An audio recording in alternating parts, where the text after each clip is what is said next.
Optiven Foundation. Hello, my name is Kevin from Optiven. On today's feature, we have the Optiven Foundation, where we are talking to the key players in the program. They are going to tell us who they are, what they do, how long they've been in existence, and where they're headed, and how you can be part of the journey. Listen to what they had to say. My name is Ann Nyaga. I am the coordinator for Optiven Foundation. My name is George Washiri, the chairman and trustee Optiven Foundation.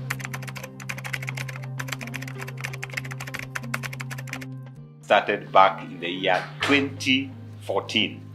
And the reason why we started it is that we have a powerful vision of empowering our communities. And as Optiven, we had to establish a bus that can help us to reach to many deserving cases, the less fortunate. And that's the inspiration towards starting this particular foundation, to ensure that we are uplifting the lives of the less fortunate. We are able to educate our children. We are able to attend to the girls in the semi-arid areas and arid areas. And we are also able to take care of our environment. And we have been doing this work since the year 2014. And we are excited because we have seen communities, our children, the senior citizens, the less fortunate, being uplifted from one level to a better level. We had 4 pillars that we decided to work on. One of them was poverty eradication, the other one was health, the other one was education, and of course we had environment. When we talk about education, it was very important for us to invest in that area because it was the basis under which Mr. George Washiri founded the foundation. Why do I say that? You may have already read about the George Washiri School of Mentorship. You may have already heard about the books that he has written, one of which is The Soaring Eagle, Soaring Like an Eagle, where he gives us his autobiography. He came from a background of extreme poverty, and if it wasn't for the philanthropy that the community had then, it would not have been possible for him to come thus far.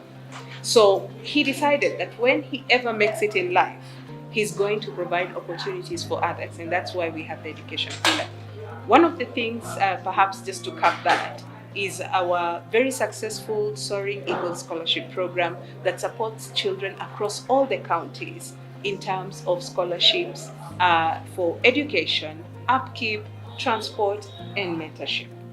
Our next pillar is about poverty eradication. It was important for us to look at modalities in ways to handle the cases that we were receiving. Majority of the people who are coming to us were looking for basic things like rent, food, upkeep for the kids. Some of them are telling us we don't even have food for today. So it is an opportunity for us to raise people up from where they are, either to start businesses, and it is under this poverty eradication that we started the Spread the Hope campaign during the COVID season.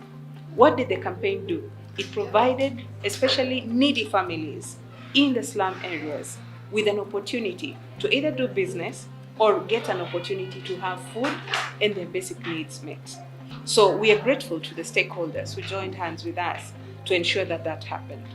Apart from the poverty eradication, we also had the issue of health. Health was key as a pillar because we realized that a lot of people were not able to transform their lives if they were not healthy. It is under this pillar that we have had one of the most successful campaigns, which is the Mobility That Brings Smiles. Under this particular campaign, what we have done is we have been able to identify people who have issues with disability, physical disability, and then we are able to provide them with brand new wheelchairs. So they're able to do their daily chores, they're able to engage in business, they're able to move around, and take care of their needs. So, and finally, we have environment. You cannot be healthy in an unhealthy environment. And that is why, as the foundation, we are pushing for people to live sustainably by engaging in a go green kind of lifestyle. When we talk about that, we mean that we have been an advocate to ensure that people understand the need of taking care of the environment in terms of waste management, in terms of the importance of planting trees, in terms of water harvesting, and basically general information about the environment. So those 4 pillars is what guides the Optiven Foundation. What we've done successively is ensuring like an Eagle program, which is focusing on education. That is on education pillar. We have been able to reach 1,000 and more students who are already in school. Some of them have graduated, and we are targeting mostly the students in day school because we realized most of the students in day school are left out. So Optiven Foundation has come up to fill in the gap to ensure that our students in day school are getting the best. And then after that, after they have graduated the day school, we are also getting to other partnerships where we want to take those students to TVET college so that they can improve on their talents. Especially if someone is gifted in hair salon, then they are able to be taken to school and do the hair salon, carpentry, and other courses that are provided by the TVET. Initially, I would say the greatest challenge is being in the real estate sector. The Optiven Foundation is supported by Optiven Real Estate at 5%. But for the people out there, they cannot differentiate between the Optiven Foundation and Optiven Real Estate. So when they come to us with needs, they expect us to meet them at 100%, which is not the case. Why? Because only 5% of the income that comes through the sales of land at Optiven Real Estate supports the foundation. That is one of the very key challenges. Secondly is authenticity of the people seeking help. We have had people who have come to us seeking help, but yet they know that they can get it elsewhere. So they deny the people who really need that help from getting that particular transformative opportunity. So when it comes to that, we have talked about support, we have also talked about authenticity. So for us, I think those are the 2 key challenges that have affected us. Of course, the issue of public participation and support. When we as a foundation are out there seeking that kind of help, it is also difficult for people to differentiate between what Optiven does as a group of companies and what the foundation does. The needs, we cannot meet all the needs, that is for sure, but we can only do the best to transform the lives that we can in the best way that we know how. I want to focus mainly on the education pillar because that is where we intend to focus our energies in the next strategic period, where we're talking about between now and the year 2024. We can upscale that so that the children who have graduated from the Optiven Foundation Soaring Eagle Scholarship Program are not left on their own once they have finished school. One, because we want to avoid them engaging in illicit behaviors. We want them not to be involved in drug addiction. We want them not to be engaged in prostitution. We don't want them to fall in the wrong hands. So we're looking to move into TVET. When we talk about technical training, it enables them, especially those who are not joining university, to upscale their skills, and they are able to get into employment without necessarily waiting to be employed. The reality on the ground is that the jobs are not enough. And the skill set of the people who are taking up the jobs is quite varied, and you need a lot of time for you to build that skill set. But for people who are leaving school, if we give them an opportunity to get into a technical college, we are able to use their skills. For example, if it's in construction, we are talking about plumbers, we are talking about people in the hotel industry, bakers. You don't need to get a degree to do that kind of a thing. If you're talking about motor vehicle mechanics, if you're talking about people who are maybe doing maintenance of aircrafts. So we need a lot of hands-on people. Unfortunately, the kind of environment that we find ourselves in is that majority of the people are looking for blue-collar jobs. Yet out there are many, many opportunities that are making transformative differences in the lives of people who are doing technical things. And it has become extremely difficult to get the technical people. So we are looking to fill that gap as a foundation in order to make it better, not just for the CESP people, as well as for the people who we want to support by engaging them in their technical training.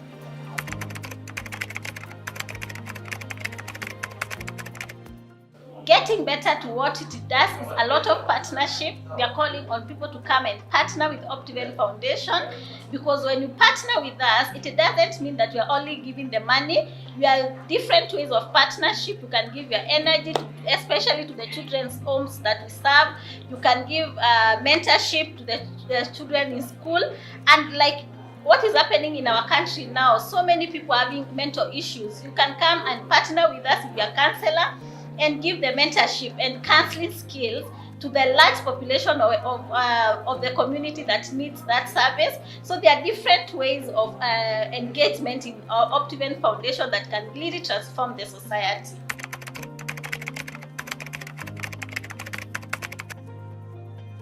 Your money is well kept and well used and documented, and all the receipts are well put in our accounts office. And I can say that we have different departments. Remember, Optiven Foundation is guided by the 4 pillars. I can say when you give us money, and especially people donate through our pay bill number, when they donate, they always write, if you want to support on education, that money goes now to the education. If you want to support the children's home that we support and buy for them the basic needs, then in the donation you write food for the children in children's home. That money will go to support the children in the rehabilitation homes. Also, we have the mobility that brings smile. If you want to buy a wheelchair for a disabled person in the community, then you write wheelchair. That money will go to the purchase of the wheelchair. And what we do with our partners, after you have given us donation, we also give you the story. We give a feedback of where we are. You have given us some money to buy the wheelchair, so we'll send you a thank you note, and we'll also send you the photo of the transformed life that you touched through the donation that you did through the purchase of the wheelchair. So I can say that we are very much transparent with how we spend our resources, and we are also welcome. If you give a donation and you want to follow up how far it went, we are also very much welcome to our offices, where we will take you through the journey of how the money was spent.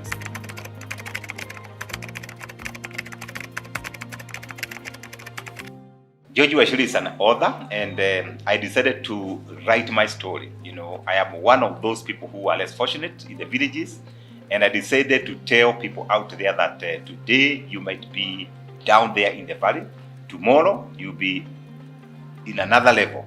And that's why I documented my own story, having lost my father when I was 7 years, you know, having the 8 of us in the family, coming up from a very arid area where there's no food. So I decided to write this book called Soaring Like an Eagle. It's the life story of George Washuri, that when people read this book out there, they get inspired, they get encouraged, they have faith, and they know that if George made it, the person reading also believes they can also make it.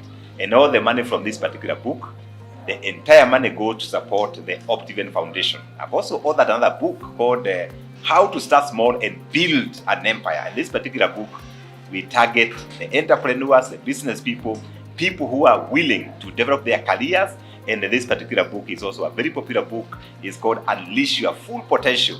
And I use this particular book to do my mentorship. I usually do George Washuri's group mentorship, and I mentor other business people, other entrepreneurs, people in career using this particular book. And I put all the principles right there. And this book is only 1,500. And every person who have read this book, their businesses are changing, they are improving. Every person who have read this particular book, their careers are becoming better, because we are actually mentoring people, training people, informing people what you can do in Africa like an African, and you develop as an African. So all the concepts, all the principles, they are literally developed from the African concept. And this particular book is just an amazing book. And if you are there, you are a business person, you are an entrepreneur, if you have not read this book by George Washuri, you haven't read any book. And this is a book that you must read. We also recommended this particular book to the students.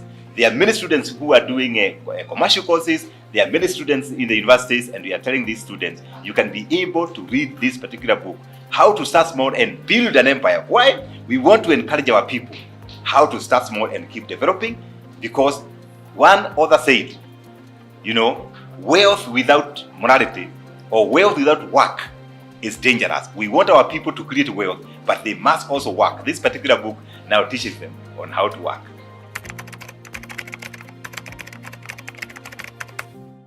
You can go to our website. Remember, we are on our website, www.optivenfoundation.org. You can also Facebook pages, YouTube, we are also there. So we have different platforms that you can reach out to us, and we're able to know more about the foundation.